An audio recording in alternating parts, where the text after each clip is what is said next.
molek dah. Ha. Kita tanya tu orang, kita tanya tu orang tu telefon lalu orang berkenaan dengan sini. Ha, lagu tu cerita dia. Ambo apa kelik panggil ketua-ketua sini belakang. Panggil lah. Kojak cerita hak senang. Ya.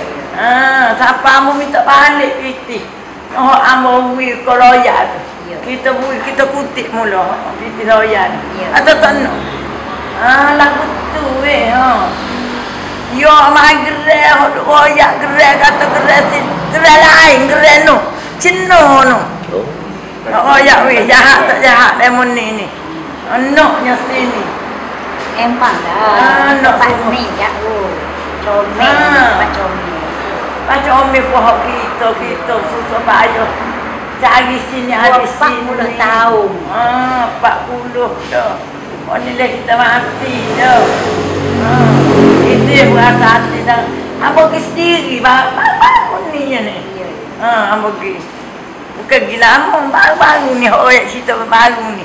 Jadi orang ni tak bohong dengan abang. Dia malu alat abang. Kita dah, dia tu tak budi dah dengan kita ni. Mana dia nanya lalu pihak sana.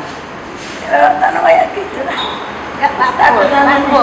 Yang dia ni nya, baru janji. Baru nak janji.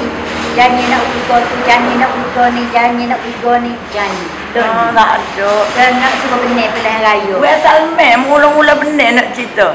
Dia janji atas surah tu. Atas surah orang sini. Nak, dia kata nak tolong orang sini. Lepas tu dia janji kamu sendiri dalam belakang kamu. Dia kata dia nak buat air sini. Ambo duduk seminggu. Ni kakak ni. Duduk seminggu, 2 minggu. Lepas ada dia benar pergi. Kita dia duduk lagi dalam pejabat dia. Duduk kecek dengan orang. Walau macam mana pun saya nak ambil mata, kata dia. Kata Wes Almi. Kau nak ambil ni? Dia jadi orang keraya apa hari ya baru. Itu. Dia rolling lagu tu dah kat orang. Wes Almi tu dia kan? Keraya. Kalau lawan dengan Tuan Melayu. Keraya semua. Dia sekali lagi nama ni. Ya, ada sekali lagi ni. Oh, dia nak kena rokok. Cucu dah duduk ni. Berapa generasi dah tak tahu. Masya-Allah. Tiba-tiba nak roboh lagi tak tahu lah tu. Ni kira sekarang ni cucu dah duduk kan. Kawasan ni. 40 tahun dah. Cucu cucu umur 28. Umur 28. 28. Tak dah kata tadi 40 tahun lebih. Memang 40 tahun lebih. Orang rumah kita, dia mari sini. Dia mari sini umur 3 tahun. Memang kita lahir tengok IC Kelantan lah kan. Tapi mak ayah dia mari sini umur 3 tahun. Sekarang dia 47 umur. Sekarang umur dia 47. Duk kira dalam 40 tahun lebih lah. Betul. Inilah keadaan sebenar kehidupan rakyat. Kalau kita nak tahu, kita duduk dalam bilik awal dingin, kita tidak akan tahu keadaan sebenar. Yang kita tahu, kita marah pada rakyat pasal apa tak pindah. Jadi sebenarnya penduduk sini dah duduk daripada 40 tahun.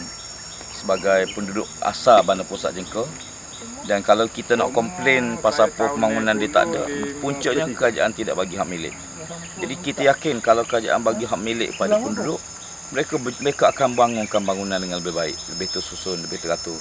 Dan Matau ni perlukan pembelaan segera.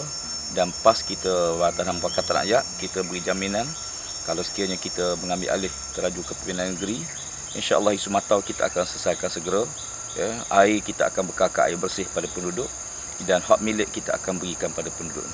Dan itu jaminan kita dan penduduk dah tahu inilah jaminan kita. Tahun 99 kita saya menang di Jengka sebagai pembangkang. Pada waktu itu kita bawa isu penduduk Matau nak bela masalah air, tapi pemimpin yang ada ini memang jenis tak dengar. Akhirnya kita komplain macam mana pun dia tak tahu. Dan kita harapkan kita perlukan perubahan sebenar, perubahan mengambil alih kepimpinan negeri, barulah nasib rakyat miskin macam ni akan terbela. Kalau BN menang, kita yakin macam inilah nasib mereka tidak akan dibela, mereka hanya berkunjung dekat pilihan raya. Lepas pilihan raya mereka akan dibiarkan semula dan akan dapat surat-surat minta mereka pindah, rumah mereka akan diroboh dan sebagainya. Itu komen saya. Terima kasih. Assalamualaikum.